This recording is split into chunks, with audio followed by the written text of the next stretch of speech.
ভারতের কলকাতা বিমানবন্দরের রানওয়ের পাশে যে ঘটনাটি ঘটেছে, আমরা এটি নিয়ে ১৩৬ বছরের পুরনো গৌরীপুর মসজিদে নামাজ আদায় বন্ধ করে দিয়েছে সরকার। প্রতিবাদে আজ জুমার নামাজের ১ কোটি মুসলমানকে জড়ো হয়ে প্রতিবাদ জানানোর ডাক দিয়েছে জমিয়তে উলামায়ে হিন্দ। এই কর্মসূচি ঠেকাতে বিমানবন্দর এলাকায় ১৪৪ ধারা জারি করেছে রাজ্যের বিজেপি সরকার। এ নিয়ে বিস্তারিত জানতে চাই, পশ্চিমবঙ্গ থেকে আমাদের সঙ্গে যুক্ত হচ্ছেন সহকর্মী সুজিত দুয়ারি। সুজিত, আইন শৃঙ্খলা বাহিনীর বেশ কঠোর অবস্থান দেখতে পাচ্ছি আপনার পেছনে। এই যে ১৪৪ ধারা জারি করা হলো, সুজিত নিশ্চয়ই শুনতে পাচ্ছেন, ১৪৪ ধারা জারি করা হলো, এর প্রেক্ষিতে যে ১ কোটি মুসলিমকে জড়ো হবার কথা বলা হয়েছে প্রতিবাদ করবার জন্য, এই যে নামাজ বন্ধ করে দেওয়া হয়েছে, কি ধরনের পরিস্থিতি সৃষ্টি হতে পারে? দুপক্ষের মুখোমুখি অবস্থান কেমন হতে পারে? কি শঙ্কা করছেন? কথাটুকু বলে কি মনে হচ্ছে? দেখুন, আপনাকে জানিয়ে রাখি যে এই মুহূর্তে আমি রয়েছি দমদম বিমানবন্দর চত্বরে, এবং দমদম বিমানবন্দরের যে জায়গায় দাঁড়িয়ে রয়েছে সেটা হচ্ছে বাঁকড়া এলাকা। বাঁকড়া এলাকার এই জায়গায় আমার পেছনে দেখতেই পাচ্ছেন, পুলিশের একেবারে নিরাপত্তায় মুড়ে ফেলা হয়েছে, কেন্দ্রীয় বাহিনী রয়েছে।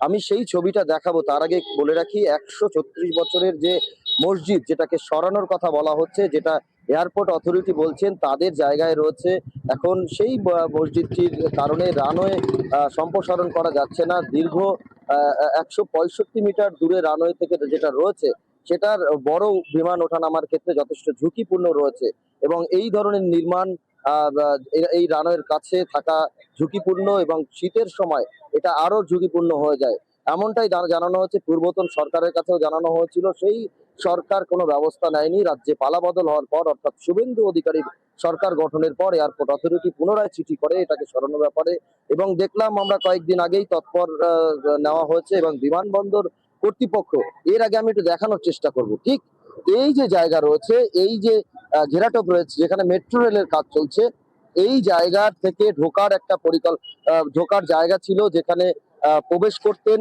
এই জায়গার যে বাঁকড়া এলাকার যারা মুসলিম ধর্মাবলম্বী যারা রয়েছে তারা প্রবেশ করতেন। তারা মূলত এই জায়গায় আধার কার্ড দেখিয়ে প্রবেশ করতেন, এবং সিআইএসএফ এর জওয়ানরা তারা দেখতেন আধার কার্ড, এবং তাদেরকে এয়ারপোর্ট অথরিটি নির্দিষ্ট বাসে করে মসজিদ পর্যন্ত পৌঁছে দিতেন। আবার নামাজ শেষ হওয়ার পর আবার মসজিদ থেকে তাদেরকে নিয়ে আসা হতো গেটে, এবং এভাবে ৫ ওয়াক্ত নামাজ যদি হয় ৫ বারই কিন্তু একইভাবে এই নিয়মেই কিন্তু করা হতো। এয়ারপোর্ট অথরিটির তরফে যে নির্দেশিকা দেওয়া হয়েছে তাতে কিন্তু মসজিদে নামাজ পড়া এখন বন্ধ রয়েছে। আমি দেখানোর চেষ্টা করবো, রাস্তায় জওয়ানরা রয়েছে, কেন্দ্রীয় বাহিনী রয়েছে, পুলিশ রয়েছে।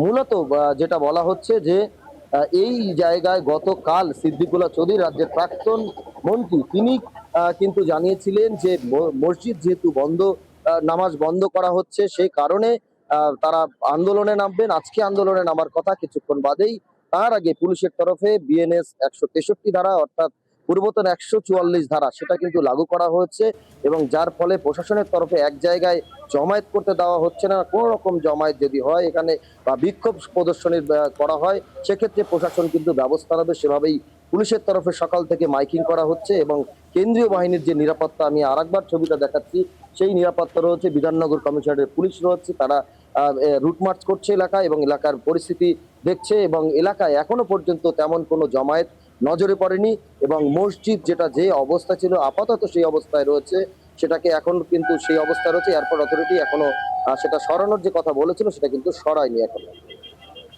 সুজিত, আপনাকে ধন্যবাদ।